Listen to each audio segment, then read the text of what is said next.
Welcome to Golden Education class में आप सभी का हार्दिक स्वागत है। साथ ही 125 तक के प्रश्न हमने अपने प्रीवियस वीडियो में दिखाए थे, आपको नहीं देखे हो तो आप उसको वहाँ पे जाकर देख सकते हैं। इसके आगे की बात करते हैं, हम लोग 26 से 50 तक के क्वेश्चन को यहाँ पे कवर करेंगे। बहुत ही महत्वपूर्ण प्रश्न है, यूजीसी नेट में और एसएससी में, अन्य परीक्षाओं में बहुत ज़्यादा प्रश्न पूछे जाते हैं। चलिए फर्स्ट क्वेश्चन की बात करते हैं कि भारत में वित्तीय वर्ष कहा जाता है। भैया किसे कब कहा जाता है वित्तीय वर्ष?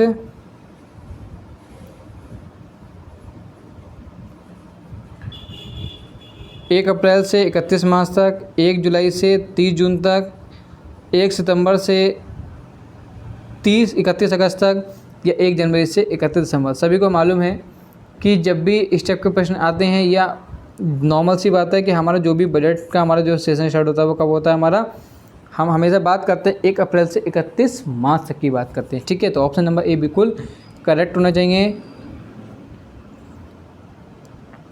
तीसरा के भयानक आर्थिक मंदी से उबारने के लिए किसने सुझाव दिया था?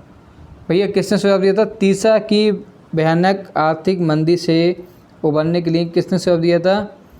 प्रोफेसर केन्स ने दिया था, माल्था ने दिया था, अमर्त्य सेन ने दिया था, दादा भाई नौरोजी ने दिया था। किसने दिया था भैया बताइए? तो प्रोफेसर केन्स ने भयानक आर्थिक मंदी को उबारने के लिए सुझाव दिया था। ठीक है, नेक्स्ट क्वेश्चन की बात करते हैं। तीसरा की भयानक आर्थिक मंदी की अवधि क्या थी?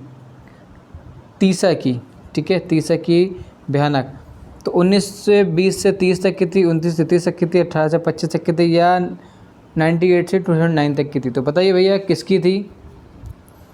तो तीसरा की बात कर रहे हैं। तीसरा मतलब 33, ठीक है, 33, ठीक है, ध्यान रखना है। तीसरा 33 1929 से लेकर 33 तक की बात चलें, ऑप्शन नंबर बी बिल्कुल करेक्ट हो जाएगा। ऐसे कुछ याद करने के थोड़े थोड़े फंडे हैं जो आप कभी भी भूल नहीं सकते हैं। नेक्स्ट क्वेश्चन की बात करते हैं कि उत्पादक और आय गणना विधि आर्थिक दृष्टिकोण से है। कैसे दृष्टिकोण से है? सहज से है, वैज्ञानिक से है, पारंपरिक व्यवहारिक से है, या उपयुक्त तीनों से है? देखिए बात चल रही है उत्पादन और आय गणना की विधि। तो देखिए भैया क्या हो सकता है, तो देखिए सहज भी है, वैज्ञानिक भी है और व्यवहारिक भी है। इसका मतलब ऑप्शन नंबर डी बिल्कुल करेक्ट हो जाएगा। ठीक है, नेक्स्ट क्वेश्चन पे आते हैं। गरीबी के कुचक्र को किसने परिभाषित किया? रैगनर नक्स ने, प्रोफेसर फिशर ने, प्रोफेसर केन ने, इनमें से किसी ने नहीं। तो इनमें से किसी ने नहीं, तो बात तो हम बिल्कुल नहीं करेंगे अभी। ठीक है, गरीबी के कुचक्र को परिभाषित जो किया था वो किया था हमारे रैगनर नेकस ने। ठीक है, अब इसको थोड़ा सा अगर याद करने में कन्फ्यूज हो रहा है तो मैं आपको एक छोटा सा बता दूं कि आपने देखो कुछ नक्सली होते हैं ना, नक्सली हमेशा बहुत ज़्यादा तोड़ाफाड़ी करते रहते हैं, कभी ईंट पत्थर मारते हैं ट्रेनों पे, कुछ करते। तो इसका मतलब उनकी जो आर्थिक रूप से कंडीशन है ना बहुत ज़्यादा ख़राब है, मतलब बहुत ज़्यादा गरीब हैं, उनका दिमाग काम नहीं करता, तो इसलिए वो हाथापाई करते हैं, बदतमीजी करते हैं, लोगों पे पथराव करते हैं। तो इसलिए ध्यान रखना है कि नकस नस्ली टाइप के लोग होते हैं। ठीक है, तो गरीबी कुचक्र के लिए ये बहुत ज़्यादा इन्होंने परिभाषित किया था इसको। ठीक है, नेक्स्ट क्वेश्चन की बात करते हैं कि अर्थशास्त्र किन की रचना थी? बहुत ही महत्वपूर्ण प्रश्न है। ठीक है, अर्थशास्त्र किन की रचना थी भैया? चंद्रगुप्त की थी, मौर्य सिकंदर की थी, चाणक्य की थी, ये इनमें से किसी की नहीं थी। तो भाई अर्थशास्त्र जो रचना थी वो थी चाणक्य जी की। ठीक है, किसकी थी? चाणक्य। वो बहुत ज़्यादा माइंड इनका एक शार्प था शुरू से, और अभी भी अगर उनके पढ़ें तो बहुत ही आपको अच्छे थॉट्स आपको प्राप्त होते रहेंगे।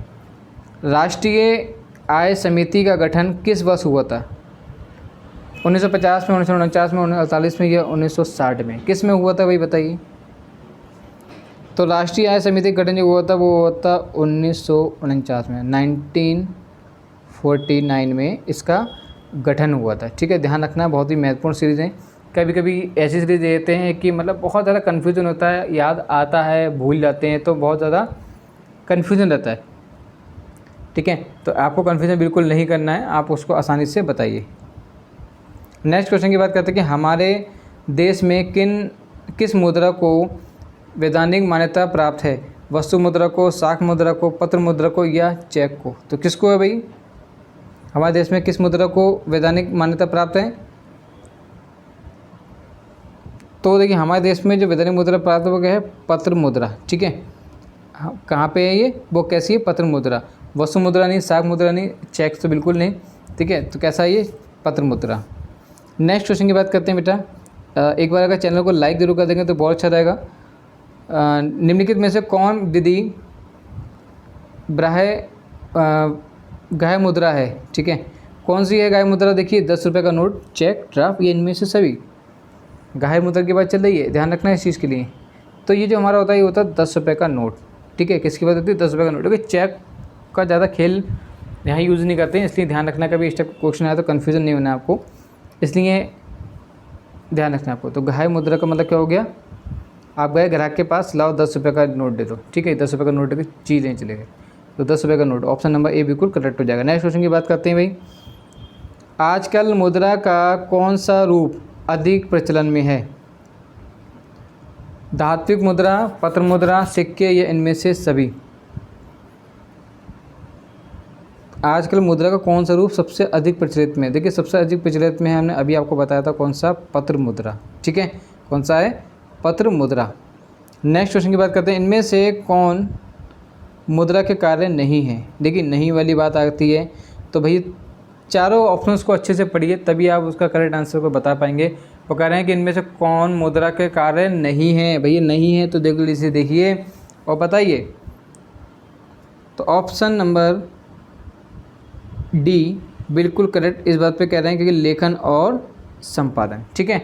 लेखन और संपादन इस मुद्रा का कार्य नहीं है। देखिए माध्यम, मापन और भुगतान ये मुद्रा के कार्य हैं, संपादन से तो बिल्कुल मतलब नहीं है।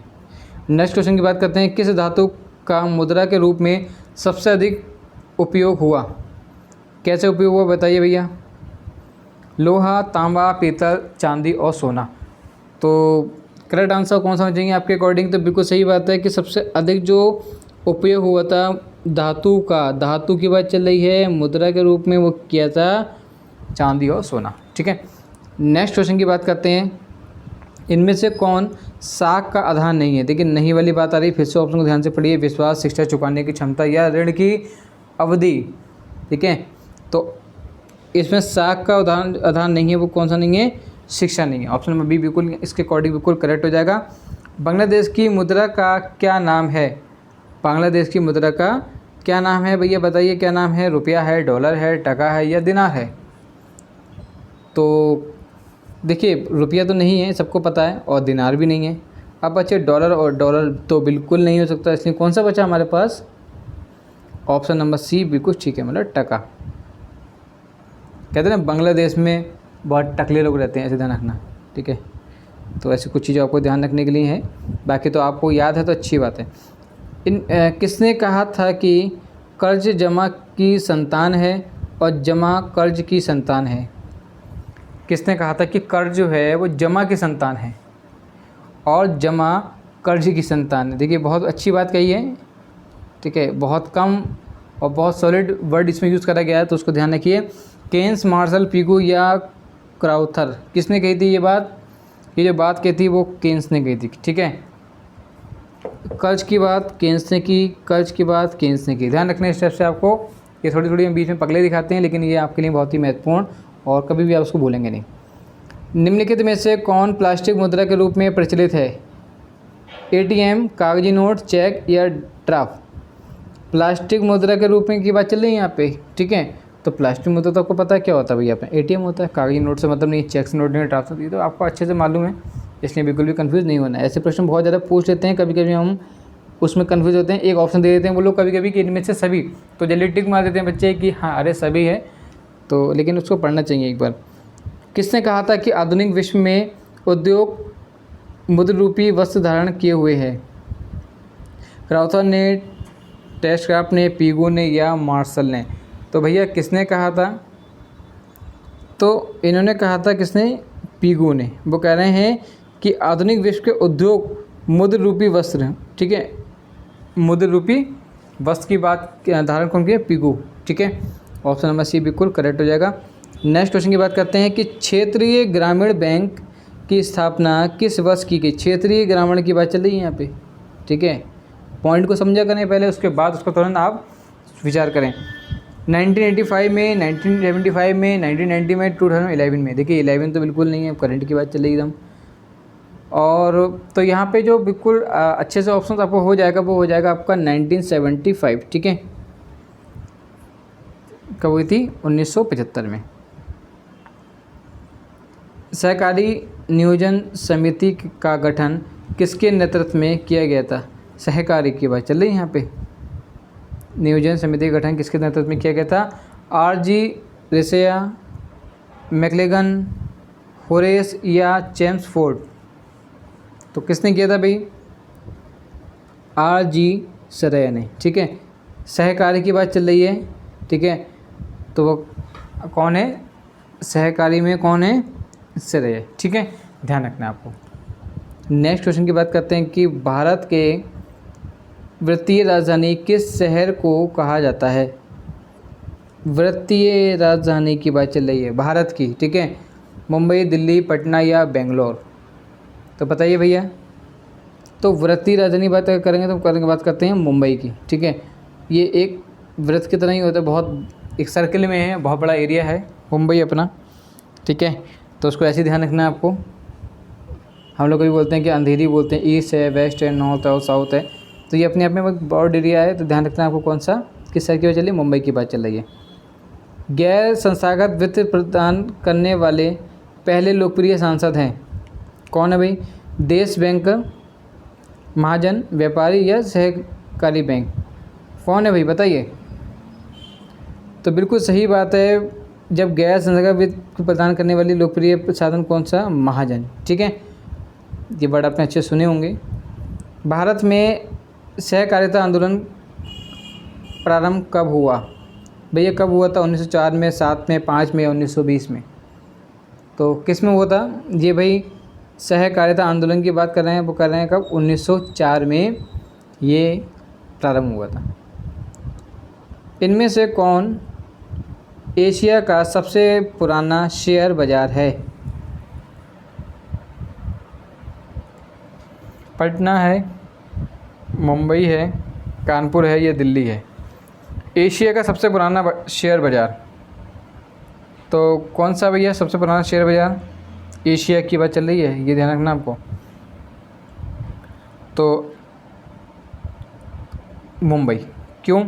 क्योंकि सबसे ज़्यादा जो शेयर है ना, सबसे ज़्यादा जो स्टॉक होता है, कहते हैं कि एक ऐसा शहर है जो कभी सोता नहीं है, मतलब कुछ ना कुछ वर्क कर रहा है वो, तो इसलिए आपको ध्यान रखना है कौन सा है वो? मुंबई। उसके बाद सेकंड नंबर दिल्ली आता है वैसे तो। आर्थिक विकास का तीसरा क्षेत्र क्या है? आर्थिक विकास का सेवा क्षेत्र, विज्ञान क्षेत्र, शिक्षा क्षेत्र या कृषि क्षेत्र? तीसरा स्थान पूछना, तीसरा क्षेत्र पूछना है आर्थिक विकास का, तो कौन सा हो जाएगा वो? सेवा क्षेत्र, ठीक है। नेक्स्ट क्वेश्चन की बात करते हैं, लास्ट क्वेश्चन। राष्ट्रीय ग्रामीण रोजगार गारंटी योजना किस महापुरुष के नाम पर है? राष्ट्रीय ग्रामीण रोजगार गारंटी योजना किस महापुरुष के नाम पर है? राजीव गांधी, महात्मा गांधी, इंदिरा गांधी या जवाहरलाल नेहरू? तो किसके नाम पे है ये? महात्मा गांधी के नाम पे, ठीक है। सबको मालूम है अच्छे से, महापुरुष के नाम पे Mahatma Gandhi. Option number B correct होगा। Thank you so much. Like and subscribe my video. धन्यवाद।